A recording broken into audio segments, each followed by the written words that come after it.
Assalamualaikum warahmatullahi wabarakatuh.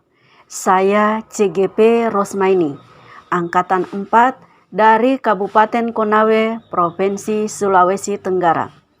Menjadi calon guru penggerak merupakan suatu anugerah buat saya, karena banyak ilmu dan pengetahuan baru dan baik yang saya dapatkan.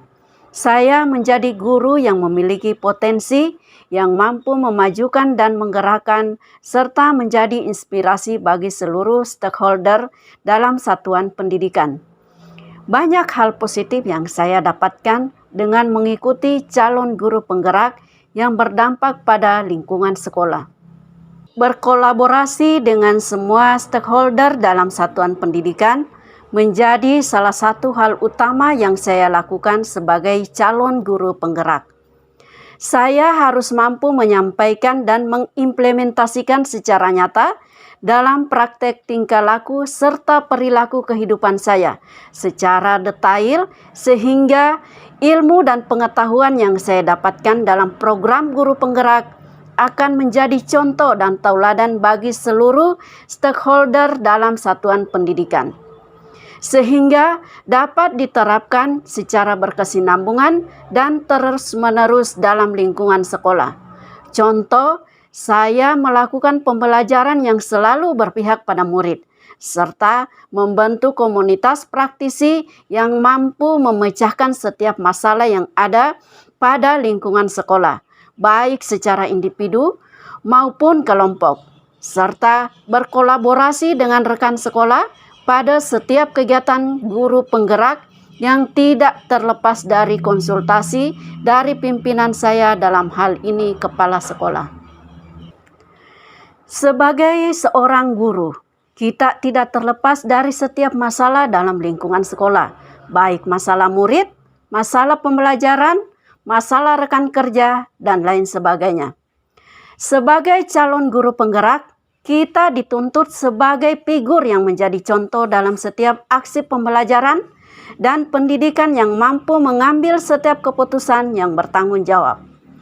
Langkah awal yang akan saya lakukan untuk memulai mengambil keputusan berdasarkan pemimpin pembelajaran adalah dengan mengacu pada situasi dilema etika, benar melawan benar, ataukah situasi bujukan moral, benar melawan salah.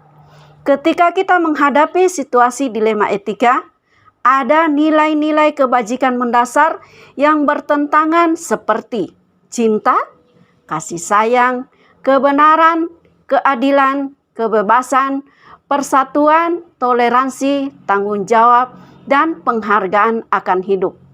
Maka untuk mengetahui hal tersebut diperlukan suatu paradigma dilema etika, yaitu individu lawan masyarakat, rasa keadilan lawan rasa kasihan, kebenaran lawan kesetiaan, jangka pendek lawan jangka panjang. Setelah mengetahui dan memilih paradigma dilema etika tersebut, maka pengambilan keputusan harus berdasarkan pada prinsip dilema etika. Prinsip ini yang seringkali membantu dalam menghadapi pilihan-pilihan yang penuh tantangan yang harus dihadapi pada dunia saat ini. Prinsip tersebut adalah berpikir berbasis hasil akhir, berpikir berbasis peraturan, dan berpikir berbasis rasa peduli. Untuk memandu dalam mengambil keputusan dalam situasi dilema etika yang membingungkan karena adanya beberapa nilai-nilai yang bertentangan, maka kita perlu memahami dan menerapkan 9 langkah pengambilan dan pengujian keputusan. Sebagai calon guru penggerak, maka yang harus dilakukan adalah setelah mengetahui dan mempelajari setiap modul, maka kita mengimplementasikan langsung di dalam lingkungan sekolah.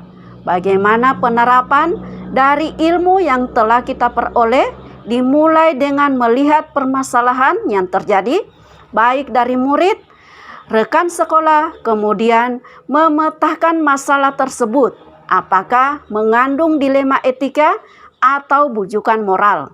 Setelah itu, saya akan mengkomunikasikan hal tersebut kepada kepala sekolah untuk meminta izin mensosialisasikan cara pengambilan keputusan tersebut kepada rekan sejawat agar secara bersama dapat mengambil suatu keputusan berdasarkan prinsip dan paradigma dan langkah-langkah pengambilan dan pengujian keputusan berdasarkan dilema yang sedang dihadapi.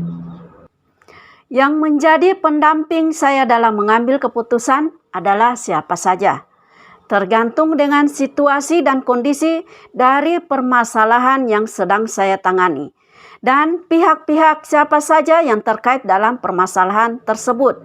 Contohnya, bisa jadi kepala sekolah, rekan sejawat, orang tua murid, atau pihak lain yang berkaitan dengan permasalahan yang sedang saya tangani. Demikianlah jurnal monolog saya dalam demonstrasi kontekstual pengambilan keputusan sebagai pemimpin pembelajaran. Assalamualaikum warahmatullahi wabarakatuh.